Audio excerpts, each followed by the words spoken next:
Hello and welcome to the Editing Podcast. We've put together a series of bonus episodes called Point of View, in which we talk directly to authors about their editing and indie publishing experiences. Yeah, so this interview is with Antoinette Oglethorpe, a leadership development and career management specialist, and the author of the fabulously titled Grow Your Geeks. We chatted with Antoinette about working with a hybrid publisher and how she reverse engineered her marketing to use her book to grow her business. So here we are again at Atomicon, and this time we've got Antoinette Oglethorpe. And Antoinette has self-published.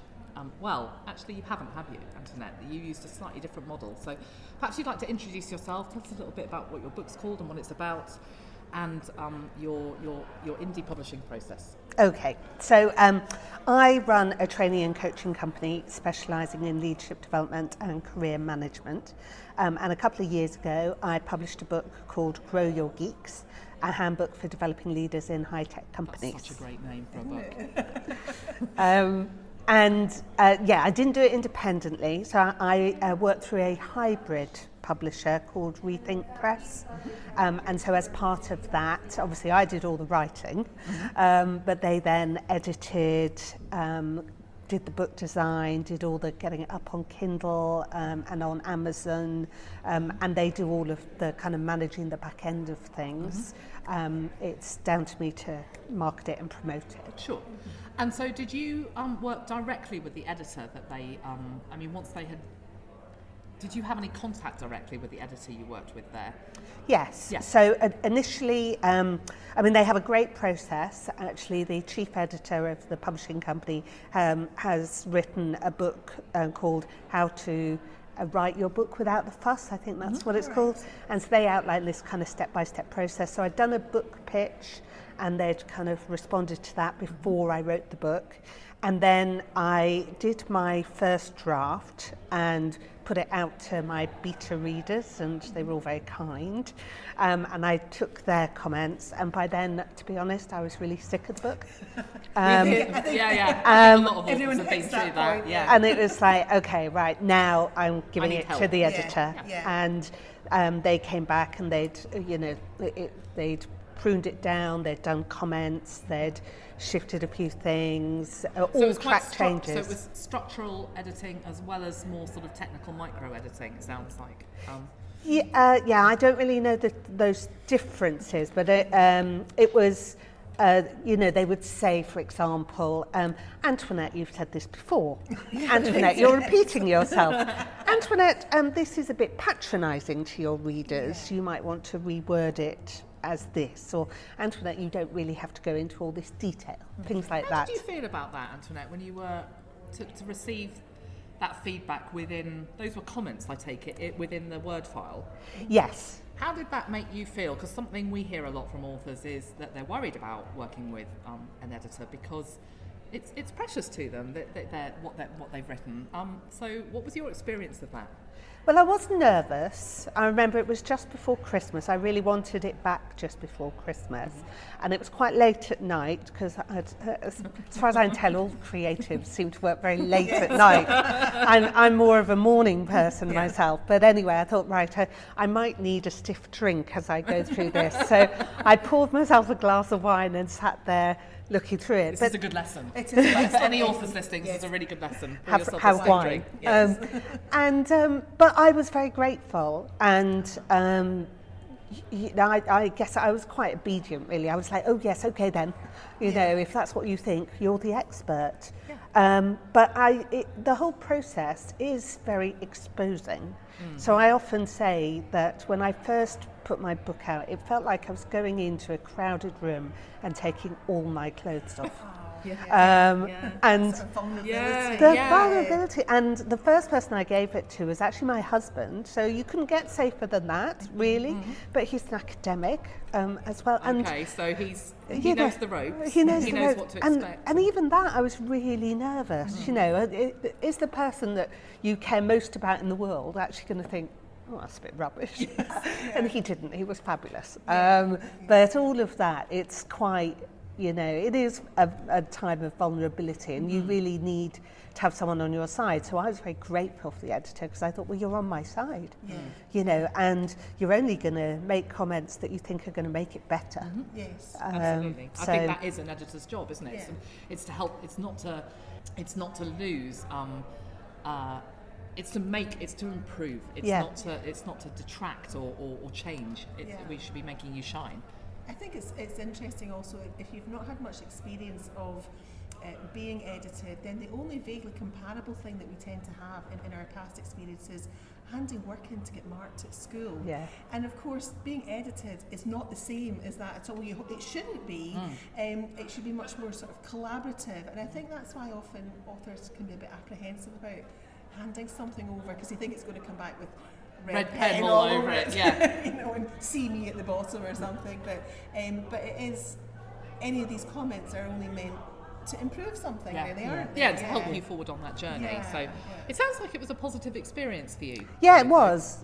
And I mean, my editor didn't, you know, I have other friends who've written books, and they've ended up in quite a toing and froing and a little bit of a disagreement about, you know, X, Y, and Z. I didn't have any of that. I mean, there were a couple of edits where I was like, no, that's not really what I meant, what you've changed it to. That changes the sense. That's something that we often say to authors is, this is your book, and it's something editors have to remember. It's not my book. It's not my book. And we can misinterpret things sometimes, so it's really important that authors feel empowered to say, that's not quite what I meant. So, and especially with a business book, there's a certain amount that's technical.